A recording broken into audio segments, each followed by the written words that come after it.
तो मैं ये आपसे एक जानना चाहता हूँ ये कि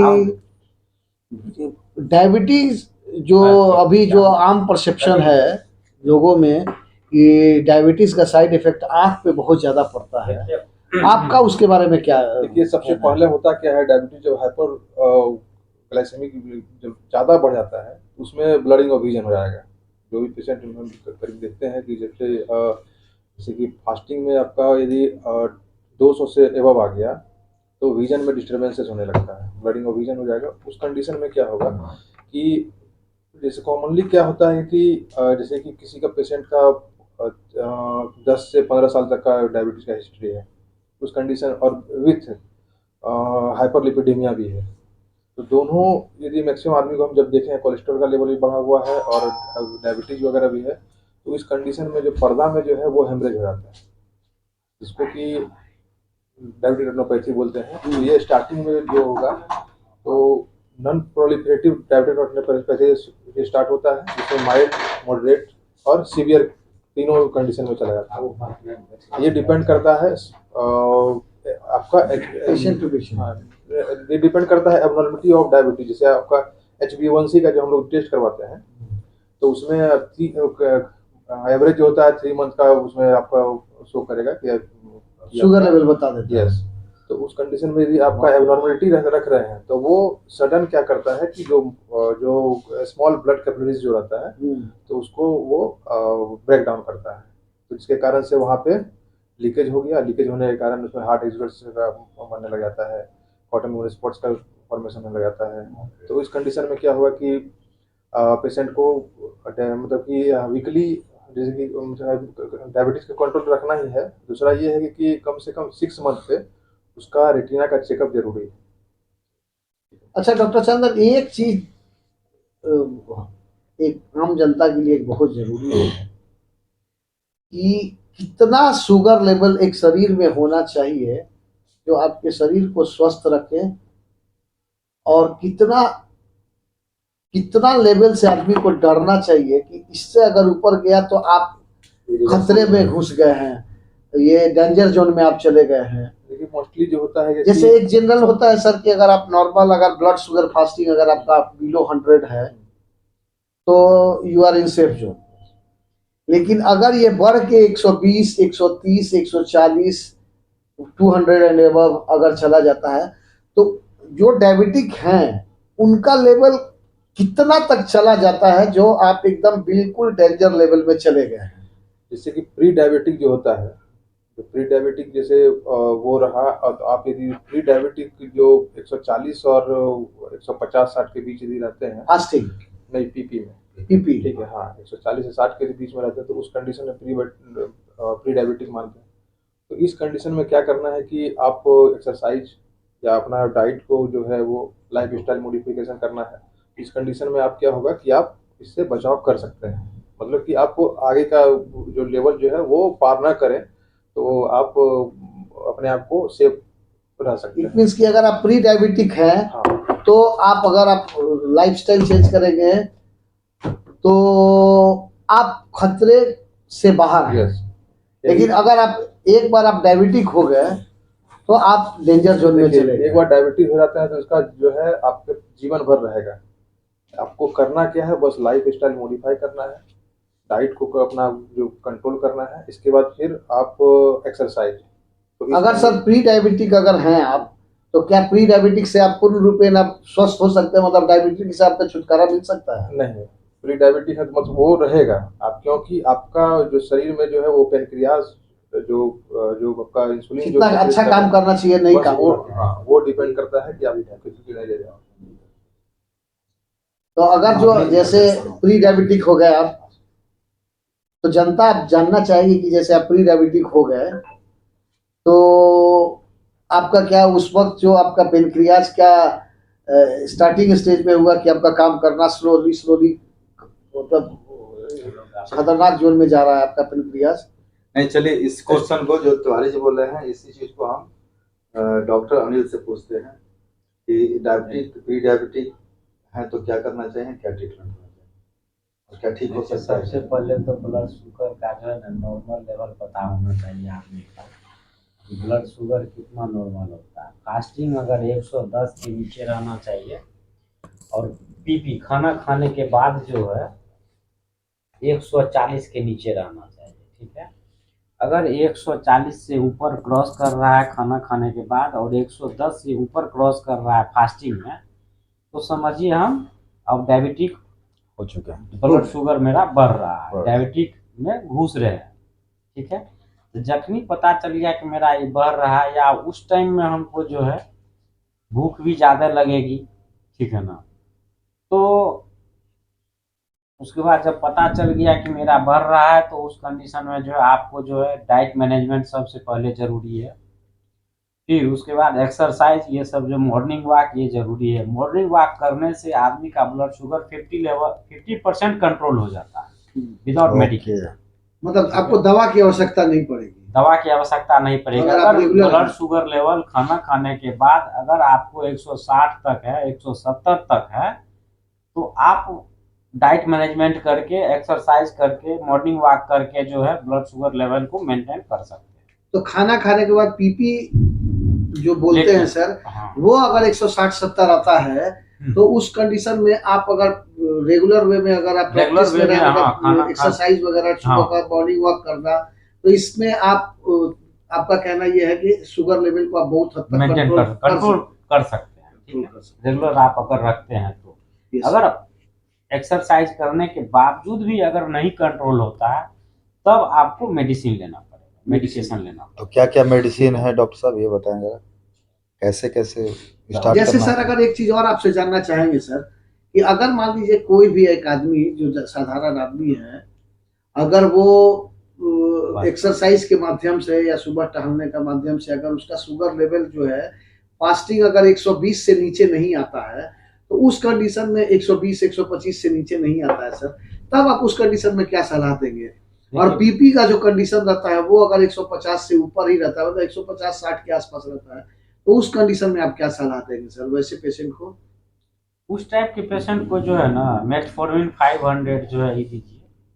ठीक है, मेटफॉर्मिन 500 का उसका, 500, हाँ। तो उसका एक क्या टाइम डोज होना दीजिए। चाहिए सर, सुबह और शाम या फिर नहीं, एक ही टाइम नाश्ता करने से 10 मिनट पहले जो है दीजिए। हाँ।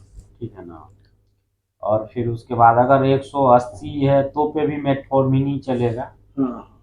अब उसके बाद जब मेडिसिन जब चालू कर देते हैं, तो स्टार्टिंग जो है वीकली ब्लड शुगर की टेस्ट होनी चाहिए।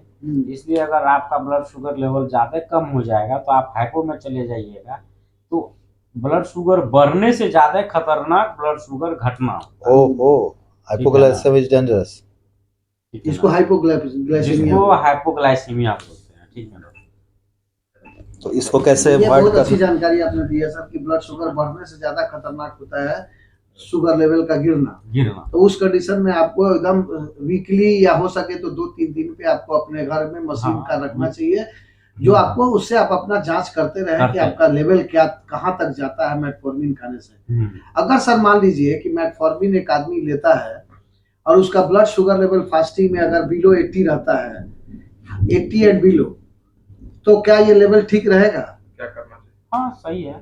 सही है। फास्टिंग में 70 से लेकर के 110 के बीच में है तो वो नॉर्मल का है, वो नॉर्मल का है। ठीक है, ऑन मेडिकेशन।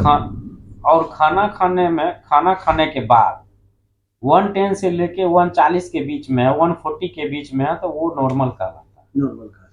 अगर उससे ऊपर है तो हाइपरग्लाइसीमिया हो गया, उससे 110 और 170 से नीचे हो गया, या 110 से 140 से नीचे हो गया, तो फिर जो है हाइपोग्लाइसीमिया। तो डॉक्टर साहब और मेरा एक और एक सर लेमैन क्वेश्चन है कि जैसे अगर मान लीजिए कि कोई आदमी मेटफॉर्मिन ले रहा है, हम उस पेशेंट की बात कर रहे हैं जो प्री डायबिटिक है, तो अगर वो मेटफॉर्मिन के साथ साथ कुछ मीठा का भी सेवन कर सकते हैं? नहीं, मीठा तो पूरा अवॉइड करना चाहिए। अब तो कभी आपको कदार नहीं हो लगता है गया सर तो कि अगर चल मीठा कुछ नहीं लेगा तो वो उसका ब्लड शुगर लेवल एकाएक गिर सकता है? हाँ, एकाएक अगर गिर जाता है तो उस टाइम में मीठा ले सकते हैं। मीठा लेंगे तब तो उसका ब्लड शुगर बढ़ेगा ना। लेकिन अगर मान लीजिए मेटफॉर्मिन का इस्तेमाल कर रहे हैं अगर कोई पेशेंट, तो अगर वो चाहे तो कुछ मीठा चीज खा सकते हैं? हाँ, अगर डायबिटीज है, वो ले रहे हैं, उसको लग रहा है कि हमको जो है ब्लड शुगर घट रहा है, तो उसको मुंह सूखना चालू हो जाता है, तो उसको लग रहा है कि मेरा घट रहा है, तो उस कंडीशन में जो है वो टॉफी ये सब चीज पॉकेट में रख सकता है। ना डॉक्टर और साहब आजकल मैं सर एक और चीज है कि आजकल आम का फलों का सीजन चल रहा है, आप तो समझ ही रहे हैं, फलों का राजा आम है और आम का अभी सीजन चल रहा है। तो बहुत सारे डायबिटिक पेशेंट ऐसे होते हैं जिनको आम देख के लालच आती है, तो उनके लिए आप स्पेशली क्या सलाह देंगे? जो अब देखिए फल जो है ना, फल तो डायबिटिक पेशेंट है तो उसको खाना चाहिए, ठीक है ना, लेकिन ऐसा नहीं कि आम में ब्लड शुगर फ्रुक्टोज का मात्रा ज्यादा होता है, ठीक है, तो इसलिए ब्लड शुगर बढ़ाती है, उतना भी नहीं बढ़ाती है, इसलिए कम से कम 50 ग्राम खाना चाहिए। ये नहीं कि अब 2 आम 5 आम खा लिए के बारी, तो 2 फक्का खा सकते हैं। मतलब आप मन एक पे आम का संतुष्टि सलाह के- दे सकते हैं कि आप एक आम तक, छोटा आम नहीं, एक आम तो नहीं, 2 फक्का 4 फक्का खा सकते हैं, खा सकते आधा हैं। आम खा सकते क्योंकि उसमें फ्रक्टोज है हैं। हाँ, इसलिए उतना उससे घाटा उसमें नहीं। फ्रुक्टोज उतना खाइएगा तो उससे कोई फर्क ग्लाइसेमिक नहीं इंडेक्स पड़ेगा। ज्यादा नहीं है। डॉक्टर Glycemic साहब index जो कम है, डॉक्टर साहब मेरा एक क्वेश्चन है कि अब तो ये 150 और 120 की बात हुई, अगर 200 से ऊपर जा रहा है, 250 जा रहा है, तो जो करंट जो मेडिकेशन है, जो सेकेंड जनरेशन मेडिकेशन है, उसके बारे में अब क्या रहता उसमें है? है कि देखिए कहाँ से अब स्टार्ट करना है? मेटफॉर्मिन है, ग्लिमिफ्राइड है, हम्म, ठीक है ना, बायोग्लिटाजोन हाँ, है, बायोग्लिप्टाजोन है, अच्छे भोगलीबॉस वगैरह, बोगलीबोज है, फिर उसके बाद सीटाग्लिप्टन है अगर है आपको इसको, ये ये तो बहुत तरह का है, डॉक्टर सब की का उचित बना है। सलाह से ही आपको हाँ, तो उचित दवा सलाह से, जो और है जिस वो टाइप का उसको, है आजकल जो है कॉम्बिनेशन में भी आने लगा है दवाई, जी सर, और तो आपको उस जो टाइप भी का दवा जो लेना है है वो डॉक्टर के उचित परामर्श सलाह के से ही बाद ही लेना आपको चाहिए। लेना हाँ, अपने चाहिए। मन से नहीं सेल्फ लेना। मेडिकेशन नहीं हाँ। करना चाहिए, क्योंकि ये बहुत ही खतरनाक चीज है। अब पहले तो आदमी को पहचान में आना चाहिए कि किसको बढ़ रहा है, किसको घट रहा है। अगर आपको 120 हो रहा है या खाना खाने के बाद 160 है, आपको पता भी नहीं चलेगा कि हमको कैसे हो रहा है, लेकिन आपको तब पता चलेगा कि जैसे कि आप दिन में पहले आप 1 बार 2 बार पेशाब करते हैं, जब आपको 4 बार पेशाब हो रहा है, रात में ही जो है 160 है तो आपको रात में पेशाब नहीं हो, ठीक है, लेकिन 170 80 200 क्रॉस कर रहा है, रात में 2 बार 3 बार पेशाब के लिए उठ रहे हैं, इसका मतलब है कि आपको चीनी हो रहा है। इसलिए आप तुरंत जो है प्रिकॉशन लीजिए, जांच कराइए, जितना बढ़ रहा अच्छा है उस सर, टाइप से एक दवाई चीज का ये जानना मेडिकेशन चाहेंगे, लीजिए। जैसे आपने जो फिर- पेशाब की बात की है उस पर मैं प्रश्न और आपसे ये पेशाब जानकारी मतलब लेना चाहूंगा कि क्या ये जरूरी है कि जो डायबिटिक हैं और जिनका शुगर लेवल 150 160 रहता है, और अगर वो रात को सोते हैं और उनको अगर एक बार भी पेशाब ना लगे, तो क्या वो डायबिटिक नहीं है? वो भी डायबिटिक हैं, लेकिन जब वो उतना चीज के लिए बिहारी आदमी के पास उतना अकल नहीं होता है, 150-60 में वो जान जाएगा कि हमको डायबिटीज है, उतना हाँ, अवेयरनेस मैं नहीं यही आया। बात- अवेयरनेस यही- नहीं है। ठीक इसीलिए है? हमने आपसे ये प्रश्न बेंगलोर का आदमी नहीं है, तमिलनाडु का नहीं है, दिल्ली का नहीं है, कि पार्क में भी गया है, घूमने के लिए भी गया है, तो वहाँ कोई कैंप लगा के बैठा हुआ नहीं है, 10 टका लेता है, एसटी से चेक कर देता है। ये बिहार है, बिहार के Awareness आदमी की को कमी जब है। 200 क्रॉस कर जाता है, तब पता उसको तब महसूस उसको होता है। महसूस होता है कि हमको लग रहा है कि कुछ प्रॉब्लम है। हाँ, जब उसका वजन घटने लगता है, हाँ, हाँ, तब लगता है कि हमको कोई बीमारी हो गया है, तब वो डॉक्टर साहब के पास जाता है सलाह लेने के लिए, तब डॉक्टर साहब उसका जांच कराता है, तब उसको पता चलता है कि वो हमको डायबिटीज हो गया है। अच्छा सर, अक्सर ये देखा जाता है बहुत सारे केस तो उस में, कंडीशन में क्या होता है कि अब पेशेंट को तब पता चलता है, तब तक में उसके शरीर का मसल्स जो है ना टूटने लगता है प्रोटीन में, तब कहता है कि अरे हम देखिए ना बाथरूम जाते हैं ना तो पेशाब से बदबू आता है, वही मसल्स का जो है ना प्रोटीन जो है ना वो टूटता है, इसलिए पेशाब से बदबू आता है, कहता है कि चींटी लगता है। अच्छा यही सब ये से पता चलता ये है। इसका जो फिर साइड उस इफेक्ट है। हाँ, उससे पता चलता है। फिर उसके बाद आँख का रोशनी जो है उसका घटने लगता है, ठीक है, तो उसमें क्या आता है, optic nerve, optic artery. Diabetes होने का सबसे बात क्या होता है कि वो सबसे पहले नर्व को डैमेज करता है, ठीक है, तो नर्व का जो इंड पॉइंट होता है ना उसको डैमेज करता है, ब्लड सर्कुलेशन का जो इंड पॉइंट होता है उसी को डैमेज करता है। जिससे होता क्या है, हम 1 गिलास पानी लिए, ठीक है, या आधा गिलास पानी लिए, उसमें 1 चम्मच चीनी दी, पानी उस टाइम तक जो है नॉर्मल ही है, कोई दिक्कत नहीं हुआ, पानी का जो रफ्तार था, अगर उसमें हम 5 चम्मच चीनी दे दिए तो पानी क्या होगा, उसमें मोटा होने लगता है, ठीक है, उसी टाइप से ब्लड में भी होता है कि ब्लड ऐसे तो पतला है, धारदार है, फ्लो होता है, बढ़ता है, चलता है, कोई दिक्कत नहीं है। अगर उसमें चीनी का मात्रा जैसे जैसे बढ़ते जाता है वैसे वैसे जो है उसका गाढ़ा होते जाता है। तो गाढ़ा जो होता है तो क्या करता है कि ब्लड शुगर आगे तक वेसल्स का जो नर्व एंड पॉइंट है ना वो वहां पे जो है ना गाढ़ा होकर के बंद होने लगता है, जिस कारण से हाथ पैर में झुनझुनी, सुन्नपन ये सब स्टार्ट हो जाता है। आंख का रोशनी, आंख में भी जो है ऑप्टिक नर्व, ऑप्टिक आर्टरी होता है जिसका एंड पॉइंट वही आंखें में जाके होता है, इसलिए वो भी डैमेज होने लगता है। ठीक है, इसलिए कहता है क्या कि भाई 6 महीना पे आंख का पावर चेक कराइए, ये देख लीजिए, रेटिनोपैथी करा लीजिए, हो सकता है। फिर उसके बाद उस आदमी को जिसको डायबिटीज रहता है उसको बीपी बढ़ने का भी चांस ज़्यादा बढ़ता है, तो इसलिए ब्रेन हेमरेज का भी चांस हो जाता है। आँख में भी जो है ना वो ग्लूकोमा ये सब चीज़ हो जाता है, कैटरेक्ट सब हो जाता है। उसके बाद जो है हार्ट में भी जो है, हार्ट पे देखिए कहाँ कैसे इफेक्ट करता है कि हार्ट को भी जो blood circulation right coronary artery, left coronary artery होता है वो सप्लाई करता है, उसका जो एंड पॉइंट है वहाँ ब्लड सर्कुलेशन जो है घटने लग गया, ऑक्सीजन वो हार्ट को नहीं मिल रहा है।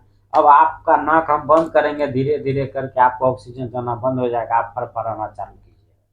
उसी तरह से हार्ट में भी वही चीज होता है कि ऑक्सीजन जैसे ही उसको धीरे धीरे कम होता है तो वो भी बेचारा फड़फड़ाना चालू करता है। उसके सही बाद बोल वही रहा है। तब जो है वो जब उसको ऑक्सीजन नहीं मिलता है अटैक मारा करता है। Very nice. यही सब चीज है। और एक चीज फिर और उसके बाद देखा धीरे गया है धीरे जो है सर, आप देखिए उसके बाद जो है सबसे पहले तो ब्लड शुगर कहाँ से बनता है, कैसे क्या कंट्रोल होता नहीं होता, पेनक्रियास से ही जो है इंसुलिन और ग्लूकागोन ये निकलता है। ठीक है, इंसुलिन का काम है ब्लड शुगर को कंट्रोल करना, ग्लूकागोन का काम है ब्लड शुगर को बढ़ाना। अब वहाँ पे दोनों में के थोड़ा कि कोई बढ़ रहा है ज्यादा, कोई घट रहा है, तो ब्लड शुगर वहाँ पे आ जाएगी। ठीक है, इसलिए दोनों को मेंटेन करके रखना बहुत जरूरी होता है। अच्छा सर एक चीज तो देखा गया है उसके लिए अक्सर में, उसका कॉम्बिनेशन जो है हाँ, अब वहाँ पे जो है लीवर के नीचे में होता है। ठीक है, पैंक्रियास ड्यूडिनम के पास होता है। ठीक है, ड्यूडिनम के पास होता है। लीवर का जो है ना वो बाइल डक्ट ये सब भी वहीं पे रहता है। बाइल से जो है उसका जूस सेक्रेट होता है जिससे खाना पचता है। ठीक है, अब वही खाना जो पचता है, जिसको डायबिटीज हो जाए उसको खाना भी कम पचता है, भूख ज्यादा लगता है, लेट्रिन कॉन्स्टिपेशन होता है। कॉन्स्टिपेशन क्यों हो जाता है कि वहां पे भी जो ब्लड सर्कुलेशन है, नर्व पॉइंट है, वो भी वीक होने लगता है। तो वीक होने लगता है इसलिए उसको कॉन्स्टिपेशन ज्यादा होता है। डायबिटिक पेशेंट को देखिएगा कॉन्स्टिपेशन ज्यादा होता है, इसी कारण से होता है। आर्टरी का सर्कुलेशन कम हो जाता है, वहाँ बॉवेल बॉयल का मूवमेंट कम हो जाता है। मूवमेंट कम हो जाता बॉवेल का मूवमेंट कम हो जाता है, कॉन्स्टिपेशन हो जाएगा। हाँ ऑब्वियसली। बहुत अच्छी जानकारी हुई।